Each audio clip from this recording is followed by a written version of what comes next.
Fala galera, mais uma edição aqui do Dedé Papos, né? Fez um grande sucesso o anterior, né? Que falava bastante sobre a ética e a moral da história. E hoje eu trouxe novas pessoas, né? Para nos ajudar a ter mais conhecimento atualmente. Trouxe 4 novas pessoas, né, formadas aí sobre coisas sobre célula-tronco, né? Que a gente vai, vocês vão explicar aqui melhor, né? Aqui temos o Juan Souza. Ele é um filósofo, doutor em ética, né? Eu acho que fez alguns anos de medicina não, direito, né? Tá aqui, grande filósofo aí, hoje em dia não dá muito dinheiro, né? Temos o João Gabriel Rossi, professor de biogenético da ética. Vamos descobrir o que é isso também.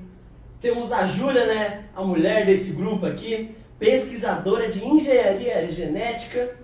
E temos o Emanuel aqui do meu lado, jurista doutor em biogenética, né? Então aqui você tá vendo que só tem elite, né? Pessoas que têm um nível mais avançado, assim, de doutorados, né?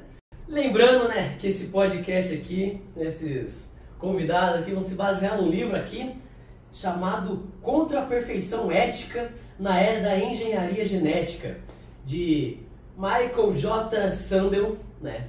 Esse vai ser o livro base aqui nesse podcast. Agora eu quero começar já com uma pergunta que pouca gente sabe. O que é esse negócio de célula-tronco, né? Que é a coisa principal que vocês mexem, né? Que vai ser meio que o assunto principal dessa live aqui, né? Alguém pode me explicar, por favor? Olha, a pesquisa sobre célula-tronco está acontecendo no mundo e pode ser a solução para muitos problemas de saúde que a gente está vendo hoje em dia que aparentemente não tem solução. Mas o que é essa pesquisa com célula-tronco? Essas células-tronco, elas não são diferenciadas, então os cientistas podem usar elas para transformar em praticamente qualquer tecido. Então, o que tem sido feito, tem feito pesquisas com embriões. Então, não chegam a ser fetos, porque esses embriões são blastocistos. É uma fase embrionária com 180 a 200 células, então é uma coisa assim que é um microscópio. Nem pode ser considerado humano, então? Olha, não tem nenhuma parte que pode diferenciada como humano, que você consegue ver e consegue diferenciar de um conglomerado de células não identificadas. Então, esses blastocistos, eles podem ser usados para curar muitas doenças e fazer, assim, uma revolução na medicina. Interessante isso aí, né? Mas falando sobre mudança genética, né? Essas coisas, tipo, mais sobre medicina, como que você acha que o povo vai usar essa coisa de verdade no futuro, sabe? Você acha que as pessoas não vão começar a usar isso aí pra, tipo, mudar a cor de pele do filho, essas coisas assim? Ou vai ser mais essa parte da medicina, sabe? Como que vai ser os procedentes no futuro, você acha? Olha, é importante a gente já definir que é muito diferente você curar e você melhorar a genética. Essa melhorar é bem entre aspas, porque sim, poderia ser usado para você fazer esse tipo de mudança genética, só que isso tem que ser muito bem restringido, né? Porque se você está curando uma doença, por exemplo, um Parkinson, um câncer, coisa do tipo, que hoje em dia é muito difícil de você curar, ou não existe cura, é diferente de você estar pensando em fazer um melhoramento, uma alteração genética. Então tem que ter essa diferenciação, tem que ter essa restrição, para não ter exagero também. Entendi. Então você acha que vai ser mais usado na parte da saúde mesmo, né? Tirar alguma síndrome, umas coisas mais perigosas assim pro corpo humano do que assim só estético, né? Pra ficar mais bonito, né? Sim. Espero que o futuro permaneça belo assim mesmo e não tenha mais pessoas com olho azul, né? Que os pais acham bonito, né? Então essas são as críticas mais comuns mesmo? Assim, com relação às críticas, vão ter pessoas que são a favor e pessoas que são contra, né? A medicina, ela tenta influir na natureza apenas alterando para que se busque uma cura, entende? Essa mutabilidade é apenas... a natureza em si é considerada ela imperfeita, entende? Então, é o ser humano que vai trazer essa perfeição, entende? Porque, por exemplo, muitas pessoas acabam que possuem varíola, às vezes elas podem possuir Alzheimer, podem possuir Alzheimer? Desculpa, a síndrome de Parkinson, por exemplo, Sim. entende? E é essa pesquisa com as células-tronco que pode avançar assim e trazer uma esperança dessas pessoas de possuírem a cura, entende? Porém, o que os críticos vão dizer? Essa pesquisa ela é retirada dos embriões, as células-tronco, entende? Mesmo que seja um estágio inicial da vida, eles vão defender que ainda assim é vida, entende? Ainda assim é nossa dádiva maior. As pessoas pró-vida, né? Essas pessoas que... Sim. Então, elas não vão defender essas pesquisas. Eu entendi, é interessante, né, essa parte da genética que procura beneficiar bastante o ser humano, né?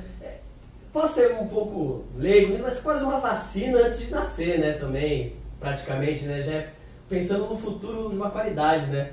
Mas assim, essa coisa de mexer com a natureza humana, de tipo, mexer com essas coisas assim, tem alguma coisa, alguém pode ficar se tem algum valor jurídico nisso aí? O que o Brasil, as leis falam sobre isso, sabe? Então, primeiro de tudo, a gente tem que avaliar sobre a questão ética, a questão moral dessa discussão. Porque, assim como já dito, né, tem muitas pessoas que são contrárias a esse estudo dos blastocistos. Em relação às pessoas contrárias, tem dois argumentos fortes em relação a essa prática. Primeiramente, essa questão de tornar o blastocisto uma vida em si. Sim. Porque as pessoas veem como uma vida. Uma hora vai se tornar, né? Sim, assim. Só que, entretanto, os blastocistos eles são criados numa placa de Petri. Não tem algo completamente humano sobre ela. É uma construção científica para se tirar benefícios em razão disso. E assim como a nossa caríssima Júlia disse, o blastocisto ele é um amontoado de células de 150, 180, aproximadamente 200 células, onde não se tem nem características humanas. Nenhuma característica. Eles são criados no laboratório, né? Já com esse fim, né? Sim, não tem nenhuma formação de tecido, de órgão e de nem nada sensorial. É só um amontoado de moléculas que, com o devido incentivo, né, laboratorial, pode trazer benefícios para a humanidade no tratamento de diversas doenças.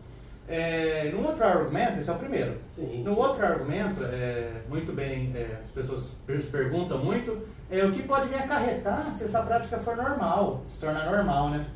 E se pode depois futuramente, numa clonagem de bebê, ou se criar um bebê em laboratório para se retirar os órgãos do bebê. É possível clonagem isso aí? Então, tem algumas fontes que dizem que sim, outras fontes que dizem que não, que está em desenvolvimento. Mas é uma discussão assim como essa, é uma discussão muito polêmica. Mas é interessante você ressaltar essa questão de se trazer para outros vários fins polêmicos, mas tem a fiscalização. Se fiscalizar essa pesquisa, esse trabalho, é fácil de se controlar, ou de certa maneira, não é mesmo? Que o povo também, eles gostam de exagerar muito também, né? Sim. Eles gostam de pensar sempre na pior possibilidade possível quando a ciência começa a mexer com algumas coisas, né? Exatamente. Mas esses são os principais motivos da oposição contra a clonagem em embriões, em células-tronco? Sim, são os principais motivos. Mas, contudo, o tema, ele não é um tema tão simples, porque ele não é só um debate filosófico. Ele é um debate jurídico, ele é um debate político, até mesmo biológico. Também para ajudar na medicina, essas coisas, né? E assim como você perguntou, né, das leis, como é que o direito vê isso também? É interessante, exatamente, né? A gente pode fazer isso? Então, segundo o direito, primeiramente, para você analisar essa questão, a gente tem que entender uma coisa. Qual teoria que somos adeptos? Existem duas teorias. Existe a teoria natalista e a teoria concepcionista. A teoria natalista, a gente entende que a vida se dá após o nascimento com vida. Então, ali tem uma vida. Mas a concepcionista entende que a partir do momento da concepção. E no direito brasileiro, eu fiz um estudo, né, além da filosofia, no direito também. No direito brasileiro, ele cita as duas teorias. Eu trouxe aqui o artigo 2º do Código Civil. O Brasil é adepto a essas duas teorias? As duas. Interessante, pode ir. Olha que ler, por favor, interessante, jurista, para nós. A personalidade civil da pessoa começa do nascimento com vida, teoria natalista. Contudo, mas a lei põe salvo, desde a concepção, os direitos do nascituro. Então, aqui, né, nessa entrevista, eu não vou dar uma resposta. O que eu vou mostrar é que é uma questão muito complexa e tem que se debater. E até mesmo a lei, até mesmo o direito, coloca à tona as duas questões, as duas teorias, para você ver como essa discussão é tão importante, entendeu? Entendi, interessante, né? Agora eu quero fazer uma pergunta aqui, né, com todos esses debates, né, tem pessoas que, tipo, que acham que é eticamente e moralmente errado essa coisa. Qual que seria a melhor defesa para essas pesquisas, sabe? Para você falar, ó, esses aqui são as provas, por isso aqui que eu acho que é melhor. Quais são as defesas que alguém usaria nesses assuntos aqui? Bom, a gente pode pensar a respeito desse debate da clonagem, que existem dois motivos principais. Primeiro, é uma oposição com essas pesquisas.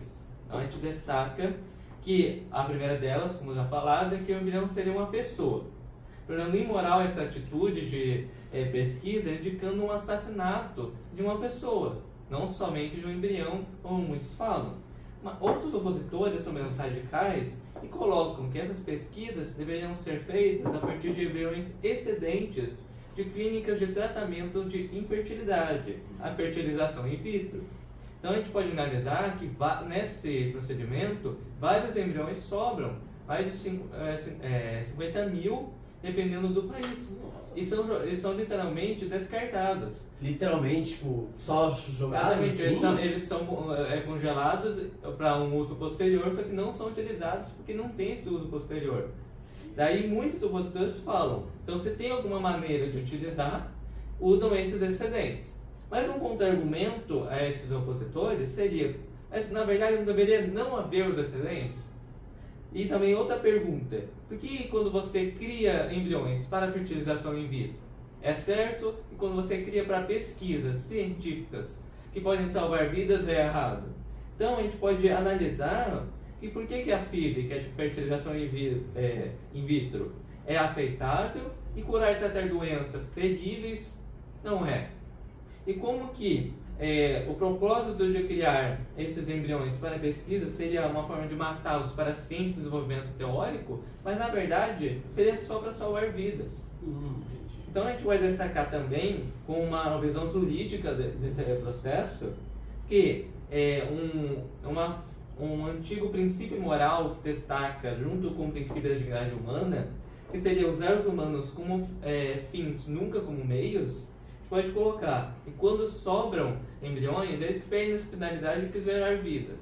Mas quando você reutiliza esses embriões para, na verdade, você aproveitá-los e salvar as pessoas de doenças, você está criando uma nova finalidade. Você está fazendo algo juridicamente e eticamente correto. Tornando uma resposta, qual que é a melhor forma de defender essas pesquisas, é com os embriões, hoje em dia, com os embriões excedentes, seria a melhor maneira. Mas no futuro talvez seja possível defender a criação de embriões para pesquisas científicas propriamente. Entendi. É muito interessante, né, esses debates, né? Tem bastante filosofia por trás, bastante, tipo, mostra que pode ter um futuro muito melhor, né? Sem muitas deficiências genéticas, essas coisas, né? E, tipo, então vocês veem isso, né? A utilização, né, desses embriões, essas coisas assim. Então vocês acham ético, sim, a questão deles para fins científicos, né? Interessante, né? Agora vamos para os nossos patrocinadores. Fiore d'Amore, já que já está aberta na rua Higienópolis. Uma sorveteria, ó, uma delícia. E outro, o podcast está crescendo, né? Quando você for tomar seu sorvete, não esqueça da melhor coisa gelada do mundo. Cerveja. Buffalo Beer. Então é isso, né, galera? Finalmente a gente chegou, né, ao final desse podcast. Hoje teve muita coisa interessante. Teve uma nova perspectiva para o futuro da medicina, sobre a ética de se é realmente certo usar embriões, né, nas pesquisas científicas. Esses caros ilustres pesquisadores aqui que tive comigo, né? Foi difícil achá-los, né? E é aquilo, né? Inscreve-se no canal aí, dá donate porque eu não gosto de trabalhar de graça, obviamente. E tchau!